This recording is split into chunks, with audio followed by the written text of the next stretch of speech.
Shabbat Shalom, bendiciones también a los que van a ver después esta grabación. Y pues vamos a empezar un nuevo tema.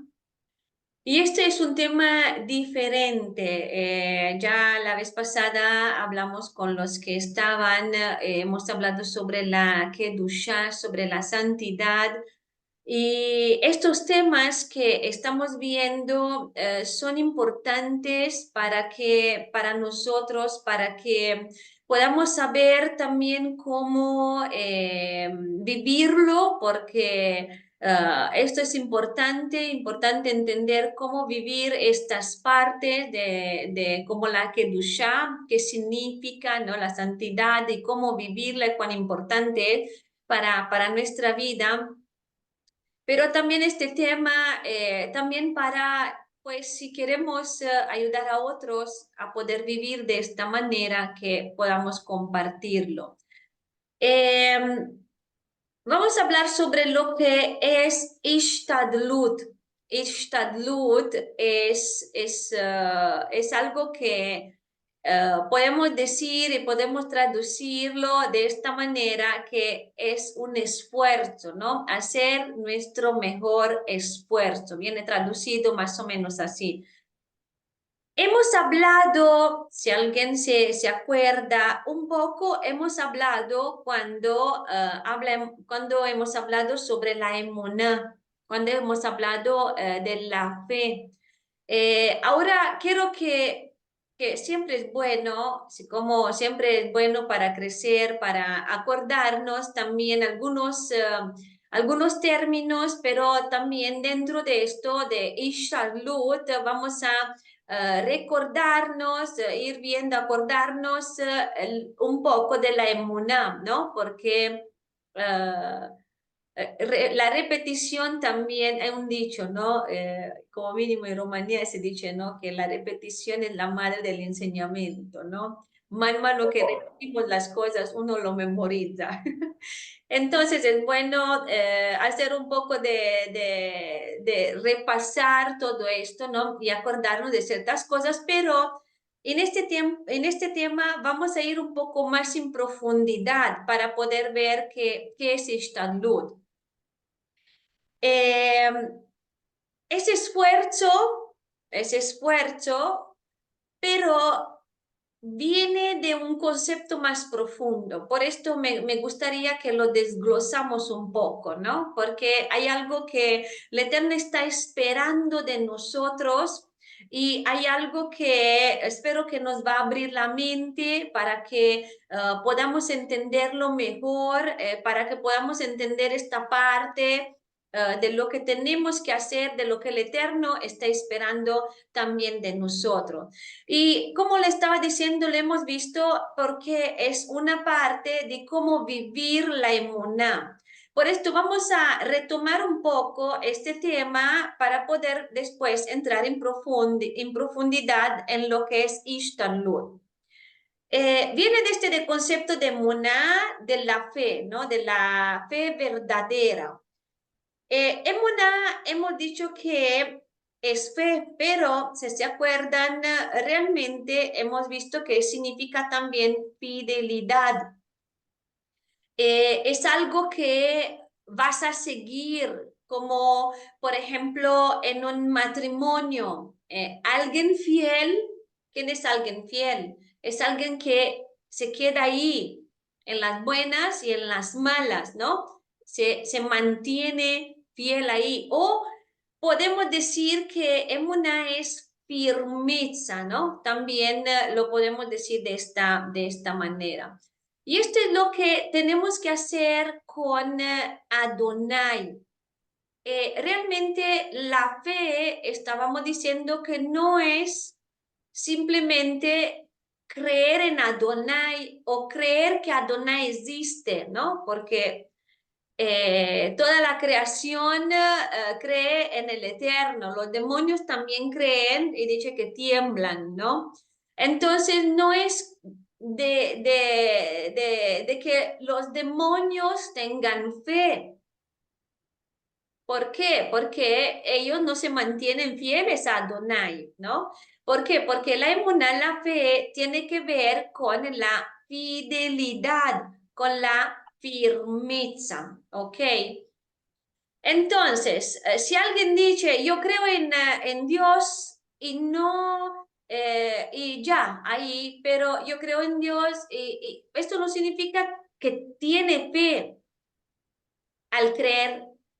Solamente cree que el Eterno existe, cree porque alguien le dijo, cree porque escuchó, cree porque, bueno, tiene que existir alguien, porque no, pues algunos dicen, no, tiene que existir alguien, porque no es que vinimos así por sí mismo, ¿no? Y algunos piensan de esta manera, pero esto no significa y no llegamos a este punto de decir tiene emuná, porque no tiene emuná, o sea, realmente no se trata, o sea, esto no es emuná, esto no es tener emuná. Y entonces, realmente alguien que dice esto, lo único que tiene que es un conocimiento de algo, ¿no? Y puede creer que existe un Elohim, pero esto no es que tiene fe, no es que tiene emuná. ¿Por qué? Porque por medio de la fe nosotros somos salvos, como lo vimos en la salveza también. Entonces, ¿qué dice realmente la palabra? Que ya por creer eres salvo. ¿Se acuerdan de este tema? Ya hablamos sobre la salveza. Si uno cree porque cree es salvo, no. Si nos acordamos, vimos que no es simplemente yo creo y soy salvo. Sí, es parte de, pero ya hablamos que la salvación tiene que ver exactamente con la emuná, no simplemente con el creer. Tiene que ver con esta parte de fidelidad, de firmes, ¿no? Yo creo, el Eterno me da la salvezza, la obtengo la salvezza, pero realmente no la obtengo ahora, sino si me mantengo fiel y firme hasta el final. Por mi firmeza, por mi constancia, hasta el final, cuando llego al final, voy a obtener esta emuná, esta salvación por la emuná. Y entonces vemos que, ¿por qué? Porque la emuná es todo esto, ¿no? Estar firme y ser fieles al Eterno. Y ahí está la salvación. Y dentro de este punto podemos encontrar que también que se desprendan diferentes cosas que podríamos ver, que, que nosotros nos mantenemos fieles y entonces confiamos en Él. Entonces viene también parte del emuná, aquí viene la confianza y lo que es el dar, ¿no? ¿Por qué? Porque lo que es lo que hacemos. Porque la fidelidad, la emuná es fidelidad, pero también es como cuando hablamos, lo dijimos, es algo que yo hago también, ¿no? Y Ishtarlut es propio esto, es lo que yo hago, ¿no? Mi parte. Es esto, es estar confiado también de algo que Él da, porque tiene que ver también con esta parte de lo que Él da. Entonces, yo estoy confiado de algo que Él da, porque, por ejemplo, si hablamos sobre la salvación, yo confío que tengo la salvación, que la voy a obtener, porque Él me la está dando. Y puede ser cualquier cosa, pero ahora porque hablamos sobre la salvación, podemos estar firmes en Él, que si nosotros hacemos nuestra parte, nos mantengamos fieles, vamos a obtener esta salvación. Ya, No es que será un engaño, o sea, yo hago lo que tengo que hacer y al final no se sabe, ¿quién sabe? No, es que si yo me mantengo realmente fiel, yo puedo confiar en su palabra, que Él me da esta salvación porque me la está prometiendo y su promesa es fiel, porque Él es fiel. Entonces, dentro de esta, de la emuná, vimos también que es la palabra de confianza, de bitajón dentro de la emuná. Bitajón, confianza. Yo tengo confianza en Él. Entonces, yo me mantengo firme, tengo esta confianza y camino y Él me da lo que me prometió. Pero yo qué hago? Hago mi ishtarlut, ¿no? Hago lo que tengo que hacer. Y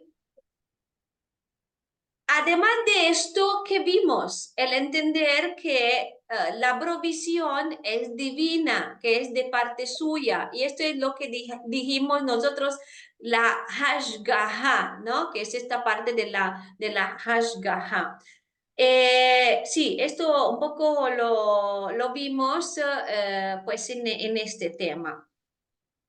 Entonces, son tres áreas que nos permiten ver cómo obra realmente Adonai y cómo yo puedo accionar por la fe y activar, ¿no? La emuná. ¿Cómo hago por activar, ¿no? Y por caminar en la emuná. Porque muchas veces es difícil entender cómo caminar en esta parte. ¿Cuál es la línea de medio, ¿no? ¿Dónde está esta línea de medio? Porque muchos piensan, no muchos, algunos piensan que tengo que hacer, pero si hago, no confío en él, espero en él y no hago nada, pues no tengo que hacer nada, ¿no? Y hay una línea de medio que hay que entenderla, ¿no?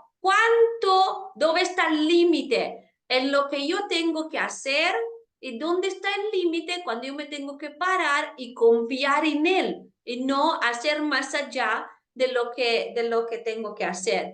Y entonces vemos que Yeshua dijo que la fe mueve montañas, ¿no? Entonces, cuando nosotros entendemos esta parte, ya nos va a ser un poco más fácil para actuar y movernos por esta emuná.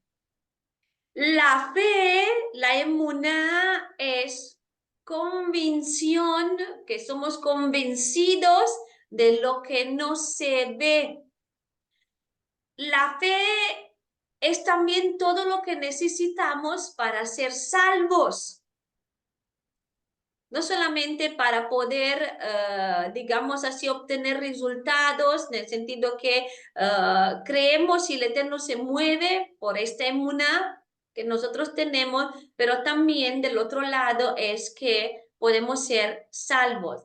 Pero ¿cómo podemos nosotros accionar, ¿no? En la fe, cómo podemos caminar, cómo podemos movernos en la fe y qué cosa tenemos que hacer.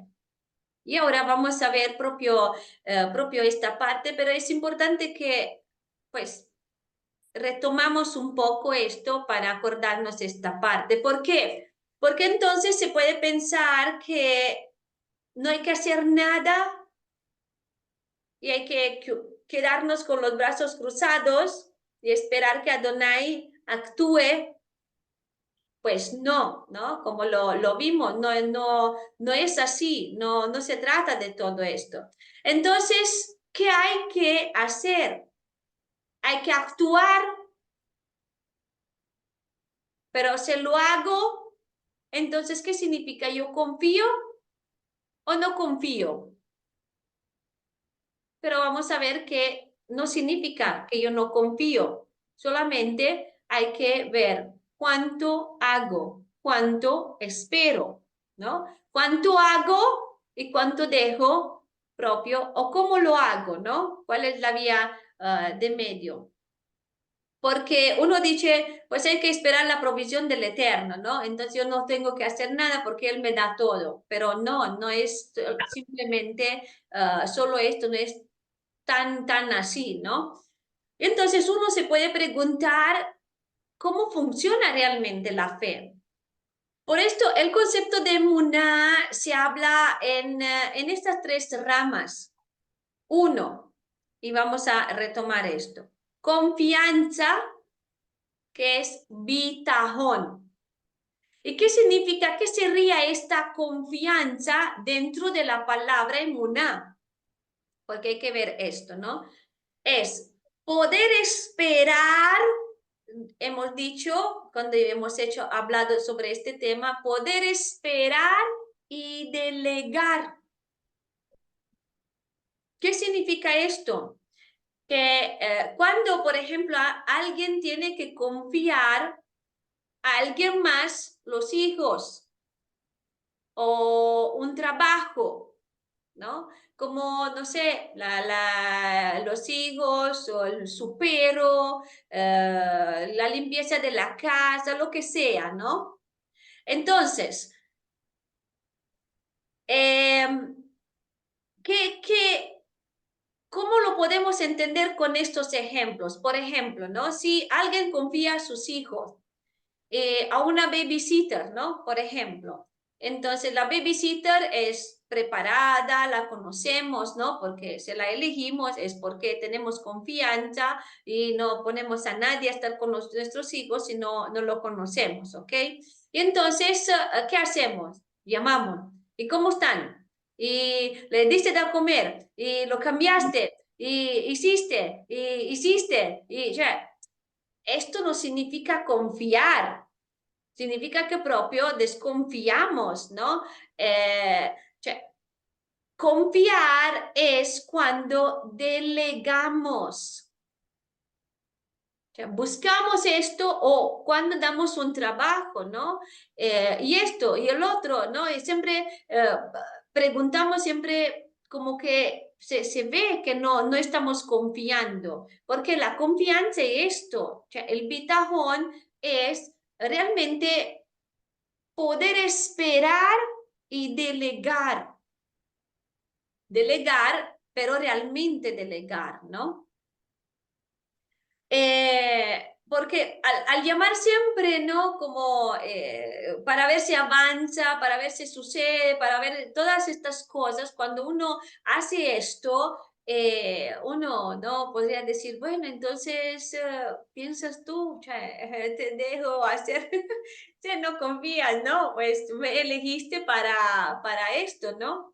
Y así es con el Eterno también. Esto es interesante porque muchas veces se confía al Eterno algo, pero después lo tomamos, ¿no? Lo ponemos en las manos del Eterno y después lo tomamos después nosotros, ¿no? Decimos, no, Padre, yo confío en ti, lo pongo en tus manos, ahí está. Y después, no. O sea, así actuamos. Por esto es importante entender esta parte de que la emuná es esto, bitajón, confianza. Y la confianza, como le estaba diciendo, tiene que ver con el conocer la persona. Porque claro, yo no voy a tener confianza en alguien que no conozco. Claro. Entonces, la emuná tiene su parte de confianza y nosotros tenemos realmente que confiar. Tenemos que conocer quién es el Eterno, cómo Él actúa. Obviamente, Él no va a hacer nuestra voluntad ni lo que nosotros queremos. ¿Por qué? Porque Él es el dueño, porque Él va a hacer lo que quiere hacer. ¿Por qué? Porque es para nuestro bien y porque Él hace y cumple su voluntad. Nosotros, si lo conocemos a Él, confiamos en esto.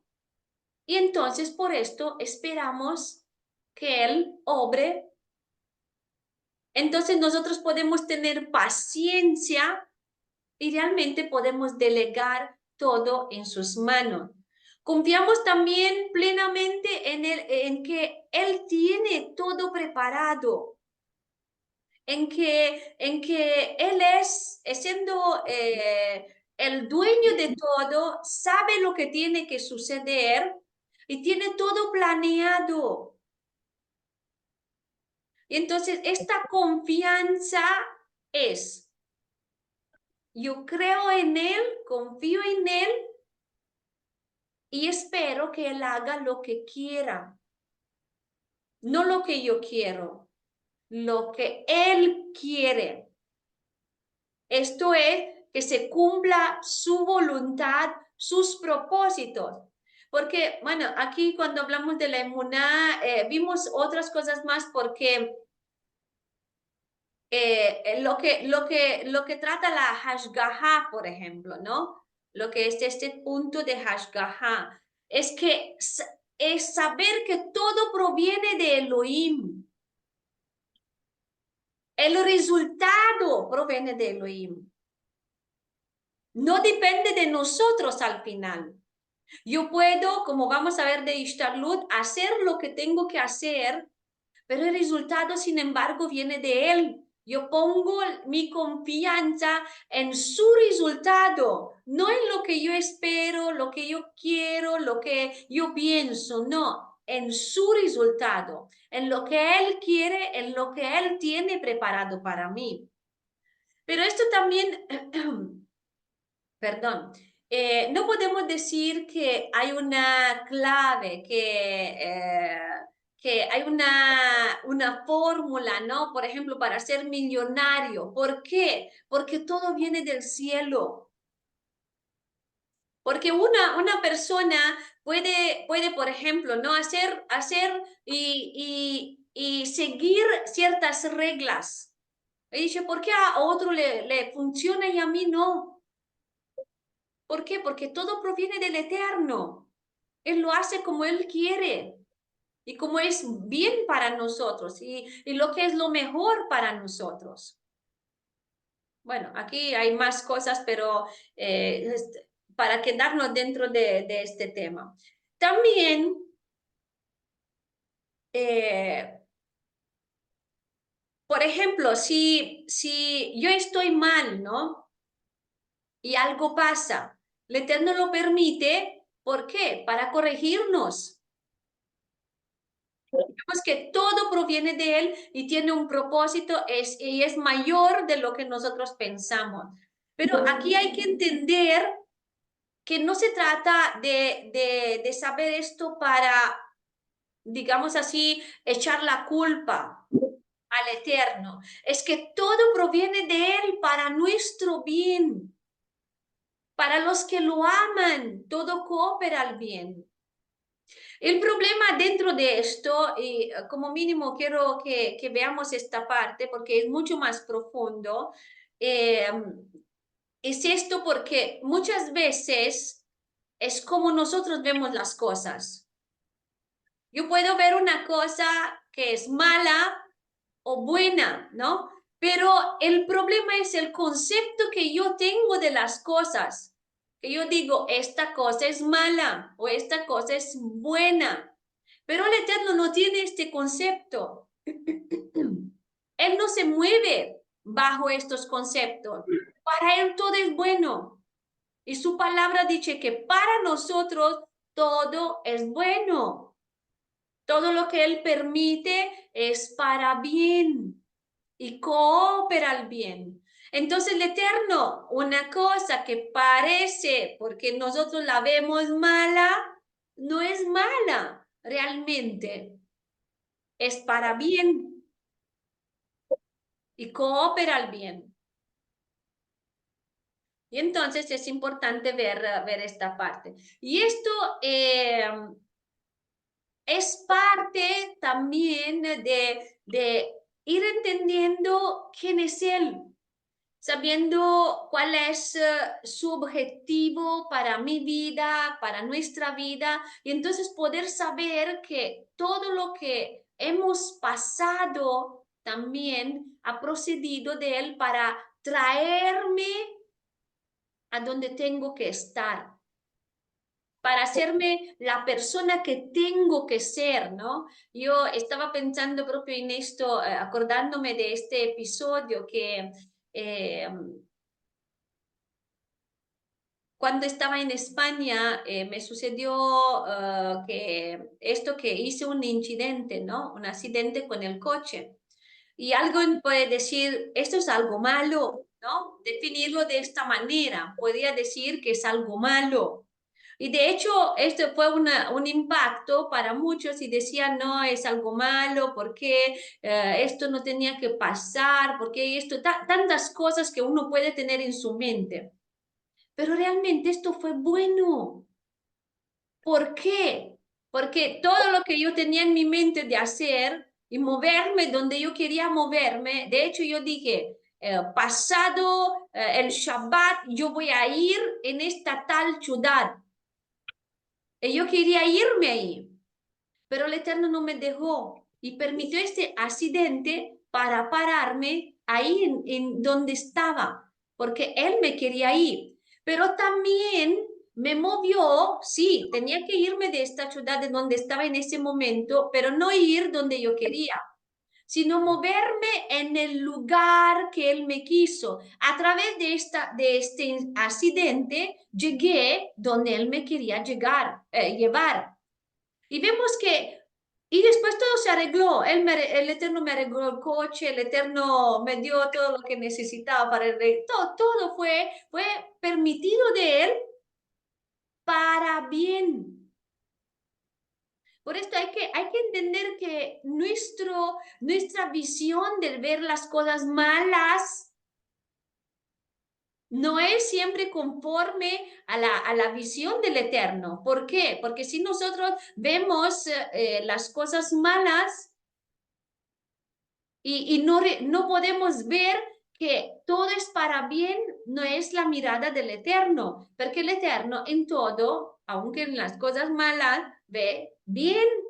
Porque si Él la permite, significa que es bien, porque el Eterno no nos hace mal, especialmente si estamos con Él, si caminamos con Él, ¿no? Pero también cuando uno no camina con el Eterno permite ciertas situaciones. ¿Por qué? Porque para que se arrepienta, para que vuelva a Él, para que entienda, para que reflexionemos, ¿no? También es siempre para bien y para transformarme a ser lo que Él quiere que yo sea. Porque habían situaciones, y he tenido yo, y pienso que cada uno de nosotros hemos tenido situaciones en que hemos pensado, ¿y por qué he tenido que pasar todo esto? Como que yo, por ejemplo, me pasó esto en una situación de mi vida que fue difícil para mí en este momento, porque me hacía sufrir y porque no entendía y decía, y por qué me equivoqué, dije, ok, me equivoqué, no era lo que tenía que hacer. Pero le dije al Eterno, pero ¿por qué permitiste que yo me equivocara? Porque en mi mente en ese momento dije, tú me podrías evitar todo esto. Y pues no, porque era necesario pasar por todo esto. Y no es porque el Eterno me empujó a equivocarme, claro que no. No es porque el Eterno quiso que yo me equivocara, claro que no. Pero por qué no seguí la instrucción del Eterno o por qué no entendí bien lo que tenía que hacer en este momento, me equivoqué. Pero el Eterno utilizó esta situación para trabajar en mí, para hacerme ver ciertas cosas, para que yo entienda las personas, para que yo entienda cuando alguien pasa cierta situación, porque estuve allí, lo he vivido y lo he experimentado. Esto no significa que tenemos que experimentar todo. O sea, como dice, hay un dicho, ¿no? Que hay que aprender de los errores de los otros para no vivir todo, ¿no? O sea, no es que tenemos que vivir todo para tener sabiduría, porque podemos aprender del testimonio, de la vida de otros y podemos crecer de esta manera. Pero, sin embargo, hay situaciones que pasamos para crecer, para que nosotros podamos realmente ver las cosas que el Eterno quiere que veamos y mostrarnos las cosas que Él quiere que nos muestre y moldearnos. Porque muchas veces cuando estamos como este vaso dentro del fuego, ahí realmente nos moldeamos, ahí nos da forma, ahí nos transforma y hace lo que Él quiere hacer de cada uno de nosotros. Y esta parte de la Hashgaha es entender que todo proviene de Elohim y también que tenemos que esperar en él. Y entonces, ahí la pregunta, ¿qué hago? ¿No? Ahí la vía de método. Precisamente el Ishtarlut.